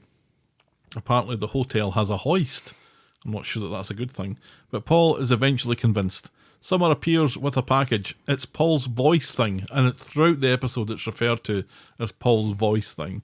Seems all he's done is train it in Mancunian phrases. Things are mint and wicked, but it does sound like him. Mm-hmm. So Billy goes off to look for holiday insurance, but it's through the roof. Summer recommends going without insurance. Well done, Summer. Billy says that he can put it on tick, but Paul thinks this changes everything. It was a nice thought, but he would rather just spend time with the people that he loves rather than getting them Wasting all this money. wasting it on credit that's going to be stuck with him long after he's gone. Right. And with that in mind, he asks for a hand to get downstairs so he can go and get fucked at the Rovers. So Paul goes to the pub with Gemma, who cracks out the sangria to make up for the holiday fuck-up. David joins Paul, which is nice that they've remembered that they like each other. Right. And he helps them getting wired into the sangria. Jugs later, David is playing with Paul's voice thing. But not like that. Maria comes in to spoil the fun. Women. As David is supposed to be doing the barber accounts. Fuck off, says David, through Paul's speech thingy. And so Steve appears and joins them. And later... And also tells Maria to fuck off, because women, am I right? Oh, women, what they like. David delivers Paul back home and helps him out of his wheelchair. David wants another drink, but Paul needs a wee too much. David offers to help Paul get to the bathroom, but Paul thinks he can hold it until Moses gets there. But as soon as David leaves, Paul really needs to go. And David asked a couple of times. Right, yeah, "Look, he's like, are you sure? I'll take you. Yeah, he's like, it's not like I haven't seen everything already. We shared a prison cell. Right. So, in a quite upsetting scene, after he can't get a hold of Moses, Paul falls out of his chair as he tries to get to the toilet. And he looks at toilet rolls. He can see the toilet Right. rolls. And what I thought was that he shot himself because seeing the toilet rolls was to tell us that he needed to do number 2. No, it's just to show you where the bathroom is. Yeah. But thankfully, although it's Why still pretty didn't bad. But he's can he? I know he can only use one hand to do the wheelchair, but surely you could maybe get the wheelchair a little bit closer before you try to lean out of it and fall on the floor. I don't know, but can It you was look a at very upsetting scene. like a catheter or a bag or something? Ugh, you've obviously never had a catheter I haven't. before in your life, and it's worse for men. Oh, because it goes down your EP hole. Yeah, Mm-hmm. yeah. You think a kidney stone is bad? This is going the other way, Ugh. and it stays. So anyway, he soils himself, and it's never the highlight of He your wets day himself. when that happens. Yeah, Just then, Billy comes back, but Paul screams him to leave and get Moses, and it takes Billy a frustrating amount of time to understand what Paul's telling him to do. But instead of leaving, he helps Paul. He wants to help Paul get to the bathroom, and although it's probably a little late for that, yeah. Paul And apologises. also, maybe do what Paul is asking you to do. Paul apologises to Billy, and Billy plans to shout very loudly at Moses later. And later when Moses gets there, Billy is very upset about the care he's given Paul, but Moses is late because of an accident on the motorway, and they're understaffed as it is, And now Moses is there, and despite being a bit of a prick, Billy leaves him to look after Paul. Right, and kind of apologizes. So Billy gets back just as Moses is leaving. Billy informs Paul that he's taken indefinite leave from whatever job it is that he's doing. Paul didn't want this a couple of days ago, and despite the toilet incident, certainly doesn't want it now. Right? Billy thinks that Paul needs 24-hour support, and he loves Paul more than he loves his job, and by extension God. Paul doesn't want to hear it though, but Billy's made up his mind, and the die has been cast. Right. And later, when Gemma and Summer get home, you could cut the atmosphere with a knife. Paul asks for Gemma to wheel him to the bedroom, as Billy insists to Summer that everything's fine. Summer doesn't buy it, so he explains what happened earlier, but doesn't mention that he's packed in his job. Right, after Paul very specifically told him not to pack in his job. Billy sobs that it's only going to get worse, and then the unthinkable's going to happen, and at that he breaks down. Right, as does Summer, who still doesn't understand why they had a fight if this is all of it. Later, Paul explains to Todd, and I was confused because Paul's been taken to the bedroom, but presumably he's been taken back out of it again, and everyone else is left, and now Todd's here. Right, and we don't get to hear his conversation with Gemma where he explains why they're mad at each other. Paul explains to Todd what happened, and he includes Billy leaving his job to wipe and wind him and drag him around. Well, Billy's made his choice, and now Paul is making his. Today has made up his mind. The assisted dying plan is back on the table, and now he needs to get his ducks in a row. And that's how we end this week's episodes. Yes. Yeah. Billy What the fuck, Billy? Billy is trying to be the martyr here, isn't he? Yeah. The martyr complex, that he wants to be the one who's Right. dedicating his life to take care of Right. his dying husband. Right. Even though his dying husband, that's the last thing that he wants. So Right. he's doing this for himself. Yes. Rather than doing it for Paul. Exactly. And you know this because of the way he explains what happened to Summer and doesn't mention the whole, oh, and I did exactly what Paul told me not to do part. And this isn't the first time that Paul's told him this. Yeah. He's got Moses. Mm-hmm. And yes, he doesn't have Moses all the time, but that's fine because he does go out and he does other things. You know, I think Paul needs to allow his friends to help him more and maybe not be quite so sensitive about it because everybody was genuinely trying to be helpful with the whole motorcycle thing. Right. And accept David's offer of help. Right. When it was given because Paul, you don't know when this guy's arriving. Right. Yeah. And you don't know how long you're going to be able to hold this in. Right. And it could have been worse if it was a poo, then that becomes a far worse situation. Yes. And a far more humiliating situation when Billy comes home. Right. So there was an offer of help. You need to start accepting these. Right. We got a home help for my mum in her last few weeks. And they're in and they're out because they've got so many people to see and so many people to help. Mm-hmm. They come in, they make a cup of tea, they clean up, they run around with the Hoover, and then they leave. Yeah. So, and it's even worse in this country where that's not paid for. So what we're seeing here with Moses, I think, is absolutely the case. Yes, it is your carer and your personal assistant, but it's not a one-to-one relationship. Right. This Moses is looking after probably 10 different people that he's got to go and see in a day. Right. And they can only spare half an hour each, and then he's got to travel between them. Yeah. So there's only so much time in a day, and and Billy should fucking know this. Right. Yes. Considering most of his flock are older people. Yeah. He should absolutely know this, and he should absolutely have more compassion. And Billy was absolutely ridiculous with that dinner and everything. You know, trying to do far too many things. And when Paul is like, you know, it's fine. It doesn't need to be perfect. It's fine. Summer should have fucking stayed, you know, because she could have made all of these arrangements with her professor over the phone. Well, I think what she was doing was trying to arrange the surprise. Which she could do over the phone. In her room, and then hang up and help Billy because... Well, let's be honest though. Summer does say, you're a grown-ass man, Billy. You can make dinner. That's It true. doesn't take two people to make dinner. But it's nice. It's nice to have somebody to work together. We make Thanksgiving dinner together, and we're both grown-ass adults who are very good at cooking. But both of us could manage it on our own. Right, but we don't have to.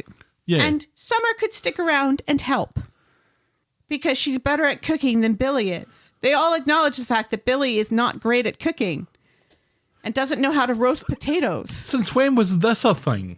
That Billy didn't know how to cook? Well, maybe they took our complaints seriously Because- about Aggie and said, well, let's make a man not be able to Because the only time we see him doing things that are kind of churchy is handing out soup. He doesn't make the soup. I'm not saying that he does, but the man knows how to cook. The man knows this- how to ladle soup. This isn't. You can't spring this on us at this late stage that Billy Right. suddenly doesn't know how to cook. That pastry was so sticky. He had flour on his cheeks. That's how we know that the pastry was too sticky. Well, and also because he kept going like this, and Well, he he thought kept it like thawed too much. "Blop, blop, blop." There's not enough flour in the pastry, and he's probably allowed the butter to melt because he's been working it too much.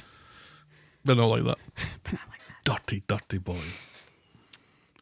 No, Billy was a very much a source of frustration this week. Yes, he was such. And this is not the first time that we have seen this side of Billy, though, where he makes Paul's dying all about him. Mm-hmm. He's consistently doing this. And now he's cutting himself off from his job that he's just got back, by the way. Right, yes, because let's remember, they wanted to fire him because he's gay and married. So he was kind of, his jacket's on a bit of a sugary peg at the best of times, so They were okay with him being gay and not married and living in sin. But once they got married and made it official. he's just lucky that Greg the Bishop's such a reasonable guy. Right, and allows him to call him Greg. Right. Show me one bishop in real life who allows people to call them by their first names. But I don't know that many bishops. Lucky you. But this is kind of showing Billy in a, dare I say it, a very unchristian light, Absolutely. where he is making the death of his partner about him. It's about his sacrifice for his partner rather than what his partner really wants and Right. needs. And it's almost like if things go wrong, that's a good thing because it allows me to be frustrated and Right. angry at my own failings. Right. And since when was Paul ever about this? Or since Yeah. when did Paul ever need something like this? This Right. is, I guess where we're going with this is that Billy is eventually going to help Paul in Die. his assisted suicide Yeah. and get the jail. Yeah. And then the self-flagellation can finally finish. You've achieved your goal. Right. Your actions supposedly to save or to comfort your dying husband have led to you going to jail. Congratulations, Billy. Game over. Right. And it's just, I mean, we and Den, and I'm sure lots of other people are constantly frustrated by the fact that the show doesn't seem to understand Christianity or the people who are supposed to be running Christianity. Right. And we rarely see Billy in a church. And sometimes we see Billy in a church and he's sitting in a pew. The man was at home all day on Christmas Day. And he didn't sing along to Away in the Manger. That is not happening if you work at a church. We've got a Billy in a church song, and how many times have we sang it? Twice. Seriously. We know people who are not the preacher in a church. They're like the organist. And they're at the church all day on Christmas Day. You know? They're not even the big cheese. Billy should have no time, and maybe this is right. He should have no time to do both things. Right. That part of it's probably true. But he doesn't do much churching anyway. But he doesn't do the churching bit anyway. So he's not saving himself any time here. He's really not. By not going to a job that he never went in the first place. Correct. And by taking this leave of absence, by separating himself from his flock, he's not just doing exactly what Paul asked him not to do. He is separating himself from other people who genuinely need him. Yep. You know, and tending to his flock. It's just the worst. He's so terrible. This is why I'm like, who's worse? Is it Daniel or is it Billy? Because they're both kind of bad in the same way, where they make everything all about themselves and not about their partners. Daniel is more condescending, but I think Daniel is more condescending because he's condescending to women. And so I feel that deep in my core, as opposed to Billy being condescending to other gay men. I don't know how the show feels about it. I suspect because he didn't tell Summer the full story that the show recognizes that this isn't a great look for Billy. But the annoying thing about it, or one of the annoying things about it, or the thing that maybe annoyed me most about it, was Billy's attitude here and the way that he's been portrayed really stole something from that beautiful scene that he had with Summer. Right. Where he breaks down, where for the first time you really see how he feels. He's had that kind of look in his face a little bit, and he's maybe shed a little tear or two, but he's never really broken down the way that he broke down with Summer there. Yeah. But the reason that he's doing it is because he's done the wrong thing and doesn't acknowledge it. Right, yes. And so he's doing it for himself more than for Paul dying. So that steals something away from the emotion of that scene. Right, because it's based on the wrong thing. And he shouldn't have that. No. That should be an earned emotional scene, and it's not. No. And I don't think I like that. No. And it's also frustrating because what Billy is also doing is taking away something from the rest of the people who love Paul. Mm-hmm. There are a lot of people who love Paul. He's got his sister. He's got, by extension, Dev and Chesney. Ed, David. He's beloved by so many people who, if George, Todd, right, there are all these people who have really encircled Paul in love and support, and Billy by saying, nope, I alone can help this situation. I alone can be the one person to sacrifice for my husband. That's denying all of those other people time with Paul that is very, very limited. Yeah. If he said, you know what? I can't do everything. Moses can't do everything. Let's get together with the other people and we can create a rota. We can create a schedule so that we can plan a phone tree. Mm-hmm. So you are never alone when you need help. There's always going to be somebody who you can contact. Right. Which is kind of one of the frustrating things about this, because the last time Paul needed a wee and had fallen over, he called Todd when he couldn't get a hold of anybody else. And Todd helped him pee in public. Yeah, and if he'd let David help, mm-hmm. then a lot of the potential shame goes away that you've done it the first time. Mm-hmm. It didn't kill you. Right. Therefore, it's something you can exactly. go to in future.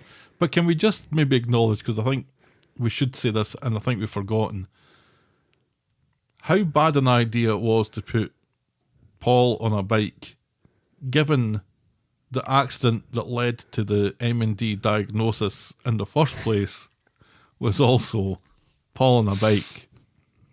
I forgot about that. Well, so did Summer.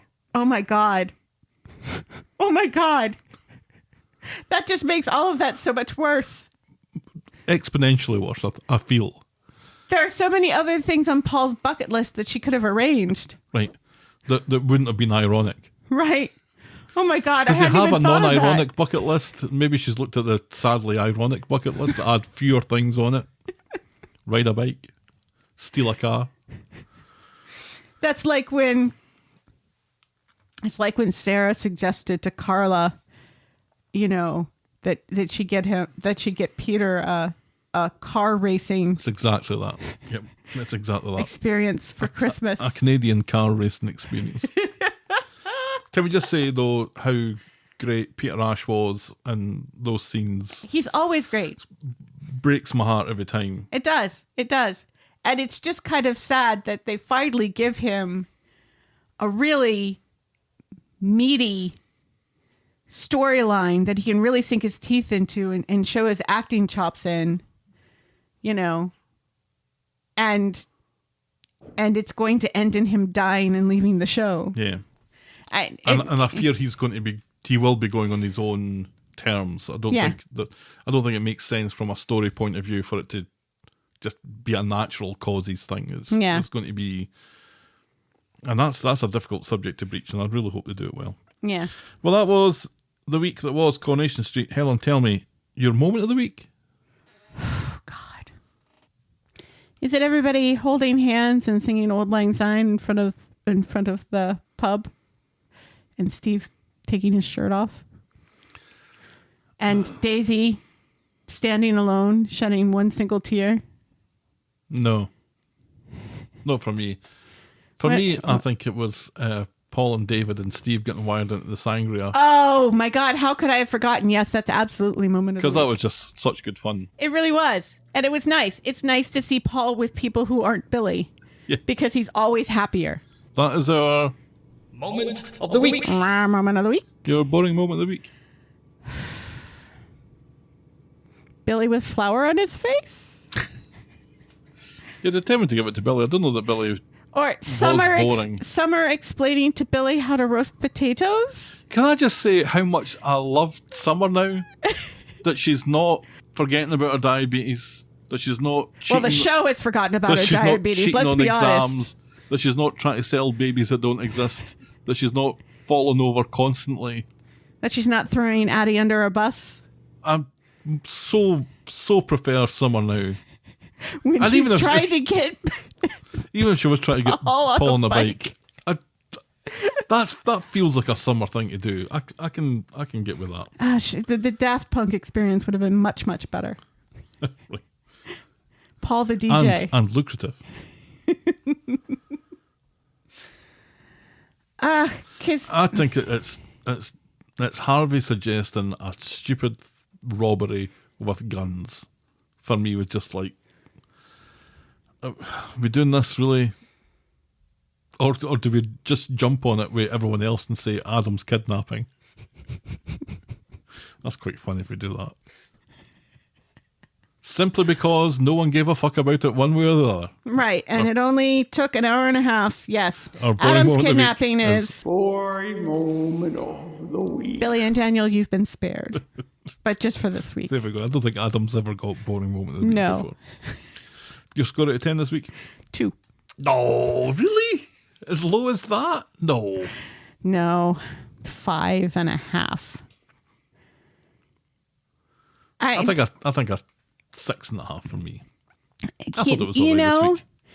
a lot of it was all right, and I feel like they did, but I'm not going to be happy about anything that happens in the pub because I'm still so very angry at Jenny and Daisy for stealing money from the Knicker people. Sure. Daniel and Billy make me so angry that it just clouds over any good fun that's had on the show, and until you remind me about the sangria. That's fair Because enough. that was delightful. That was It was delightful. And in fairness, I also loved David and all of the plat scenes. Like when he said platitudes. Platitudes was good. And then he's like, why is nobody laughing at this?